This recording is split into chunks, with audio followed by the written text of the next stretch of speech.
Textile, விசைத்தறி, கைத்தறி நிறைந்த பகுதி. ஆகவே 4 பிரதான தொழில். இந்த 4 தொழிலையும் திமுக ஆட்சி எப்போ வந்ததோ அப்பவே படுபாதாளத்துக்கு போயிட்டு. இன்னைக்கு கூட கலந்த ஆலோசனை கூட்டத்தில் ஒரு விசைத்தறி உரிமையாளர் சொன்னாங்க, எங்களுடைய தறிக்கெல்லாம் எடைக்கு போட்டு சொன்னாங்க. அப்படிப்பட்ட அவல ஆட்சி இந்த ஆட்சி. அது மட்டும் இல்ல, இன்றைக்கு இந்த கைத்தறி அதே போல விசைத்தறி தொழில் நலிவடைந்து அந்த தொழிலாளிக்கு வேலை இல்லாம வறுமையில் வாடிக்கொண்டிருக்கின்றாங்க.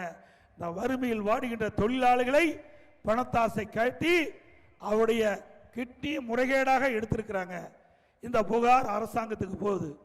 திமுக எம்எல்ஏ அவருடைய மருத்துவமனையில் அந்த கிட்னி முறைகேடு நடைபெற்றதாக அரசாங்கத்திற்கு தகவல் வந்து ஒரு குழு அரசாங்கம் அமைக்கப்பட்டு குழு போய் அந்த மருத்துவமனையில் சோதனையிட்டு முறைகேடு நடைபெறுவது உறுதி செய்யப்பட்டு உறுப்பு மாற்று அறுவை சிகிச்சை அந்த மருத்துவமனைக்கு தடை செய்யப்படுது. ஆனால் கைது செய்யல, இதுவரைக்கும் கைது செய்யல. எவ்வளவு கொடுமை!